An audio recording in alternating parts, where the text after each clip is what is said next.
Okay, Carl. So before we talk about what happened at Tribal Council, I just want to know what you thought of your nickname that everybody had for you, the Godfather.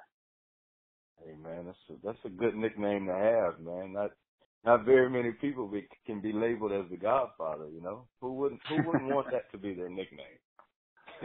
Yeah. History. And did you know at the time that they were calling you that, or did you find out later on?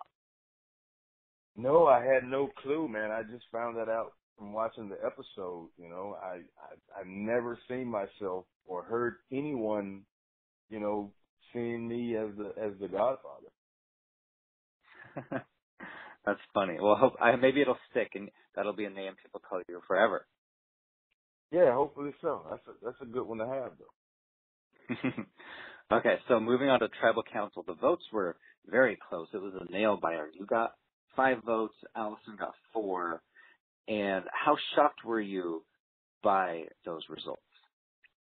Oh, I was very shocked. I did not see that coming at all. I mean, had no clue that 2 of my people in my alliance would flip on me. That was a definite blindside for me. Mhm. And knowing now that Christian and Gabby's friendship was stronger than maybe you thought it was, would you have done anything differently? Would you have told Gabby what the real plan was, maybe? I can't say that I would have told Gabby what the real plan was because I had a hard time communicating with Gabby. You know, when I talk to people, I talk straightforward. Like I don't BS anybody. You know, and Gabby took that. Gabby's a little emotional, so Gabby took that as if, you know, my sternness was harsh to her. So if I could have changed any of that, I probably would have had Davey or possibly Nick to do that talking and not me. Maybe it would have worked that way, but yeah, it was no way. I always found myself having to kind of sort of bite my tongue in a sense when it came down to me talking with Gabby. Mhm.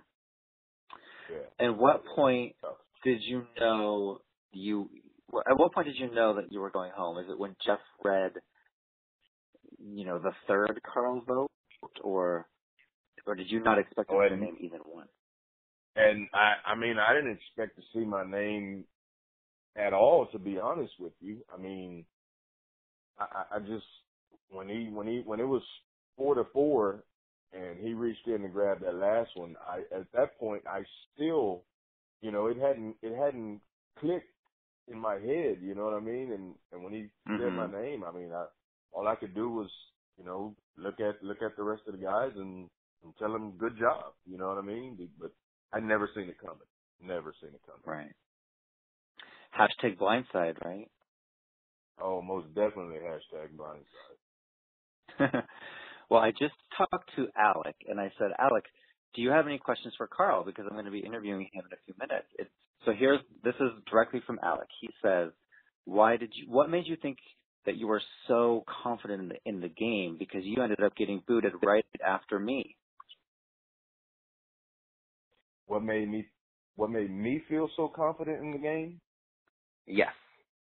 Because I got booted right after him. Well, I felt confident because we as the David tribe had fought very, very hard to get the numbers. Because, I mean, obviously it was still David versus Goliath, you know, and we fought so hard to get the numbers, and to finally have gotten the numbers, and for me, I seen no way that we would turn on each other at that point, because we still needed to, you know, knock out another Goliath or 2 before we would start feeling safe, you know, if that makes sense. But I just didn't see it coming because we fought very, very hard to get it where we wanted it. So that's where my confidence came in it.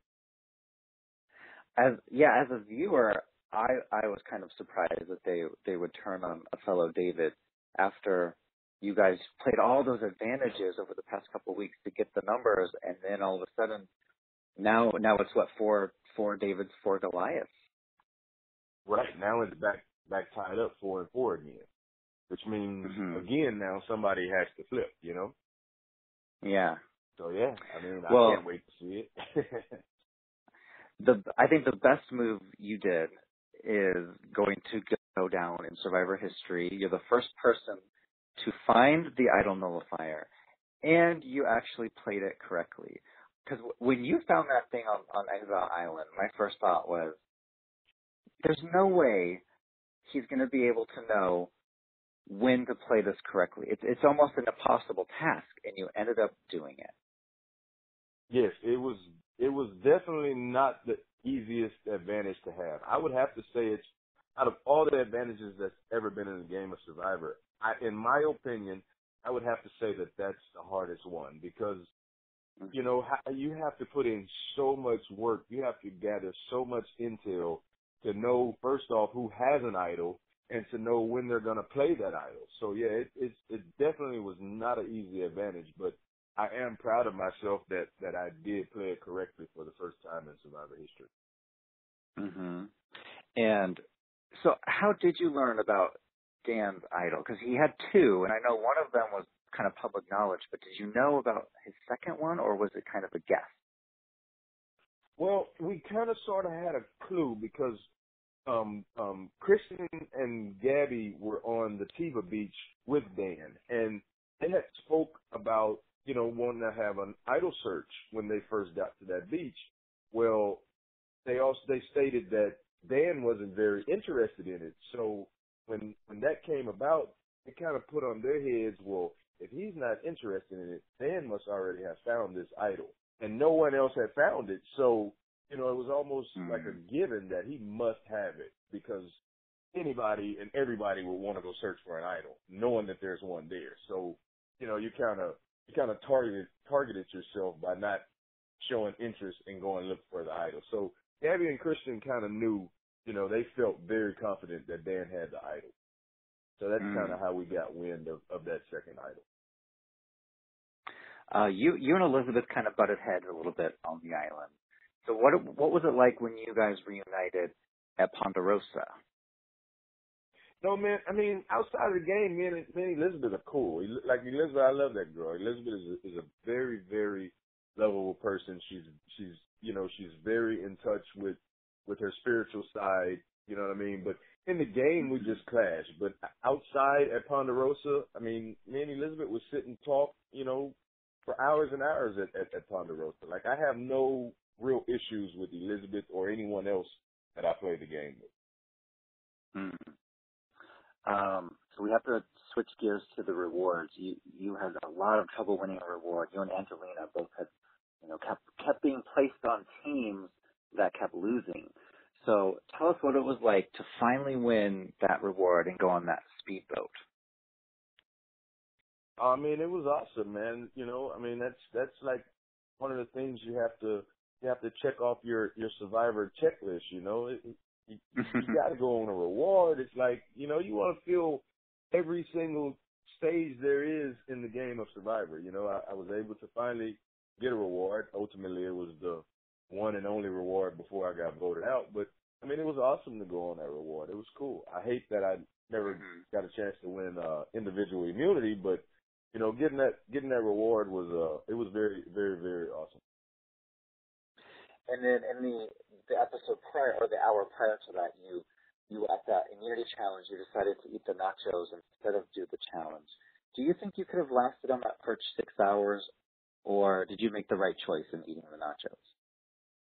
No, I absolutely made the right choice, 100%, because I probably wouldn't have lasted 6 minutes, let alone 6 hours, because I had no energy, man. My brain was basically out of there. I mean, I was not doing good at that particular point. So yeah, I most definitely made the right choice by sitting out. And I probably imagine that, you know, the first 5 or 6 people that ended up losing that challenge, they probably regretted not eating the nachos and drinking the beer. Oh yeah, as they came to the sit out bench, you know, one by one, and to see how long those two guys lasted up there, yeah, they all were like, why didn't I make the same choice you guys made? So yeah, it wasn't hard to make that decision after seeing that. Well, now that you're a member of the jury, I want to know what kind of player you're looking for to give the $1 million to. Is there one thing you're looking for, or a mix of things? No, for me, it's a mix of things, man. I'm looking for an all-around player. I want it to be a player that's made connections with everyone, that's used their connections when they needed to use them. Someone that's found idols, someone that's won individual immunities. I mean, made the right vote outs when they were needed. I want it to be an all-around player. I don't want it to just be somebody that was drugged there, or somebody that was just a nice person that was friends with everyone. I want it to be someone that actually played the all-around game, outwit, outlast, and outplay of Survivor. Awesome. Well, thanks for chatting with us today, Carl, a.k.a. the Godfather, and we'll see you at the reunion show. All right, no problem, man. Appreciate it.